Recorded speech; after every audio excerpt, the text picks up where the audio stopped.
Floricanto presenta.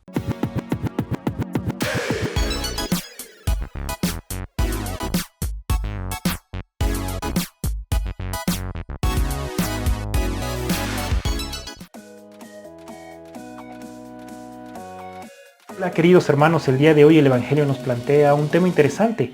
Es el momento en el cual los sumos sacerdotes envían a algunos fariseos y algunos seguidores de Herodes a hacerle a Jesús una pregunta capciosa. ¿Esto qué quiere decir? Querían armarle un 4 de esas preguntas en las cuales respondas lo que respondas vas a quedar mal. Y le preguntan a Jesús, oye, ¿es válido pagar el impuesto al César? Así si Jesús respondía que no era válido, pues iban a poder echarle el imperio encima, decir que era alguien subversivo y pues iban a lograr deshacerse de él. Pero si decía que era válido pagar el impuesto, entonces iban a decir que apoyaba al imperio opresor y el pueblo ya no lo iba a escuchar. Pero Jesús sabiamente les pide una moneda y les pregunta de quién es la inscripción que está en la moneda. Y al responder del César, dice con toda sencillez, vayan y den a César lo que es del César y a Dios lo que es de Dios. Plantea esa separación entre lo que es el poder temporal y el poder divino. Y esto nos plantea los principios de lo que podemos llamar esta sana separación que debe haber entre el Estado y entre la Iglesia. Y es importante entenderla con claridad porque cuando no se entiende, pues vienen muchos atropellos, sobre todo a la dignidad de la persona humana. ¿Qué quiere decir esto? ¿Qué quiere decir que haya esta sana separación?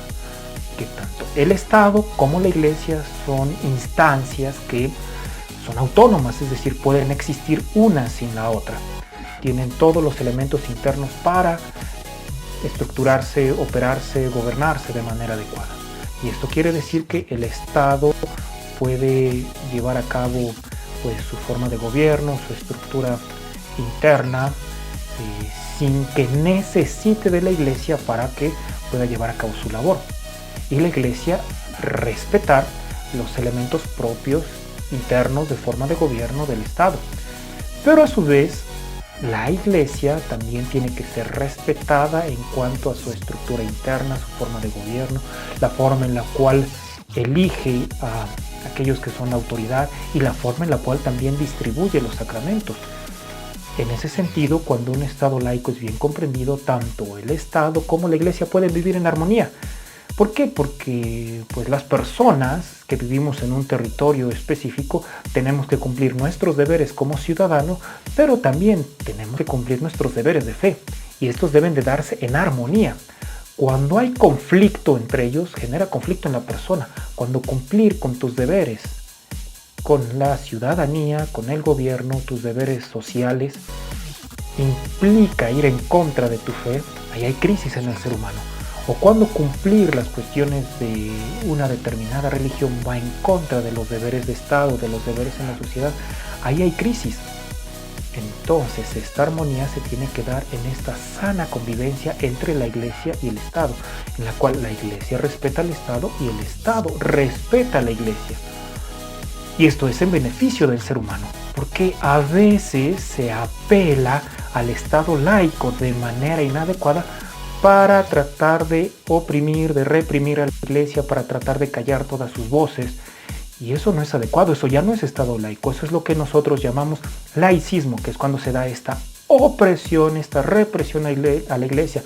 Cuando decimos la Iglesia no tiene que hablar de política, la Iglesia no tiene que hablar de sociedad, los sacerdotes tienen que mantenerse callados en los temas que se relacionan con la sociedad, eso no es Estado laico, eso es un laicismo y eso cae ya en lo que es la represión. De la misma forma tampoco sería adecuado cuando una forma de fe, una creencia religiosa, pues manda ir en contra de principios sociales, es decir, de cumplir los deberes como ciudadano. Y en este sentido, la Iglesia, la propuesta que tiene de la doctrina social de la Iglesia es esa propuesta de armonía, que sí, el hombre, el ser humano pueda cumplir con sus deberes de fe, pero al mismo tiempo pueda cumplir con los deberes como ciudadano. ¿Por qué? A ver, la pregunta expresa, ¿puede la Iglesia participar y hablar de política? Bueno, para eso hay que definir dos elementos que son importantes.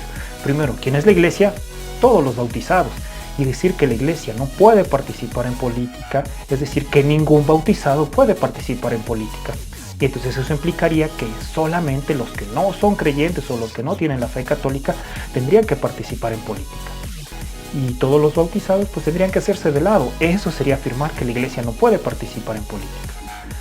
Y también es importante decir qué entendemos por política. Si por política entendemos solamente la cuestión partidista, partidos políticos, esa es una visión muy reduccionista de la política. Si por política entendemos la búsqueda del bien común, esa ya es una visión mucho más extensa de la política. Y en ese sentido, los católicos tienen no solo el derecho, sino la obligación de buscar el bien común, la obligación de participar. ¿Por qué? Porque los laicos tienen como misión transformar las realidades temporales según el espíritu del Evangelio. Es cierto que eso a muchos podría brincar, porque podrían decir, bueno, si yo no soy creyente me van a obligar a creer, me van a obligar a rezar, a tenerme de rodillas todo el tiempo. No, no es así. ¿Qué es lo que implica esto? ¿Cuáles son los principios del Evangelio?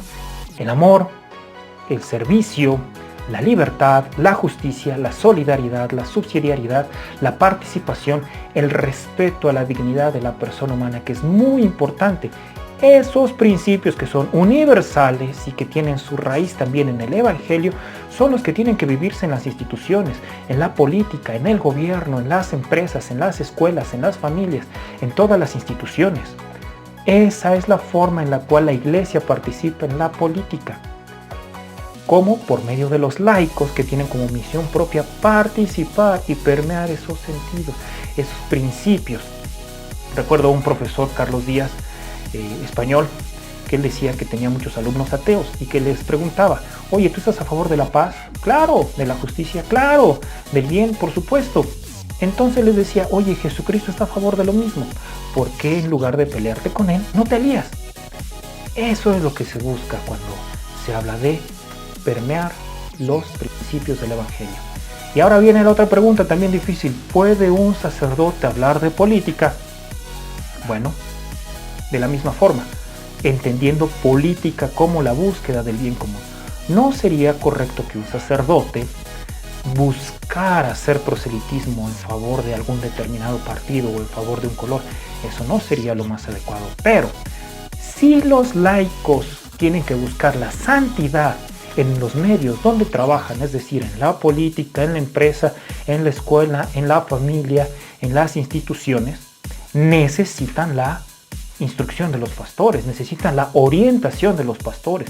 Entonces, los pastores, desde el conocimiento de la doctrina, tienen que dar a los fieles aquellos elementos que les ayuden a santificarse en la vida pública, a santificarse en la búsqueda del bien común. Entonces, un sacerdote tiene que hablar de política, pero ya lo dije, no entendido como partidos políticos, sino como la búsqueda del bien común. Y también tiene que prevenir a los fieles de aquellos peligros para su vida de santidad. Lo dice San Agustín con mucha fuerza, lo dice también en la Escritura, que los pastores no pueden ser perros mudos que se alejan cuando viene el lobo. Un pastor tiene la obligación de hablar, de prevenir, de orientar, de dar los principios para que puedan santificarse las ovejas. Es cierto que estos principios a muchos no les van a gustar. Aquel que va en contra de la libertad, en contra de la dignidad de la persona humana, o aquel que quizás no comprende o no conoce estos principios, quizás sin mala intención, pues no va a estar a favor de que se digan estos principios. Y es cierto que va a buscar callar. Es como aquel niño popular en el salón que constantemente blofea diciendo mentiras. ¿Y qué pasa si aquel que no es popular dice, oye, eso no es cierto? Pues el popular va a decir, tú cállate, tú no sabes. Va a buscar callar a aquel que pueda oponerse. De la misma forma, a veces se busca callar a aquel quien trata de buscar el bien. Es cierto que se pueden cometer errores, por eso es importante apegarse a la doctrina cristiana, al mensaje de Cristo, al mensaje de amor y de bien. Queridos hermanos, hay que dar testimonio de la fe. No por dar al César lo que es del César, dejemos de dar a Dios lo que es de Dios. La fe, aunque es personal, tiene que ser pública, no se tiene que quedar solo en el ámbito privado. Hay que dar siempre testimonio de la fe. Terminaría diciendo pues esta frase que pues afirma: es mejor ser aprobado por Dios, aunque sea reprobado por los hombres, que ser aprobado por los hombres y reprobado por Dios. Es cierto que no vamos a obtener mucha aprobación cuando hablemos de estos principios del Evangelio, pero, queridos hermanos, hay que dar testimonio de la fe. Que Dios les bendiga. ¡Viva Cristo Rey! Floricanto.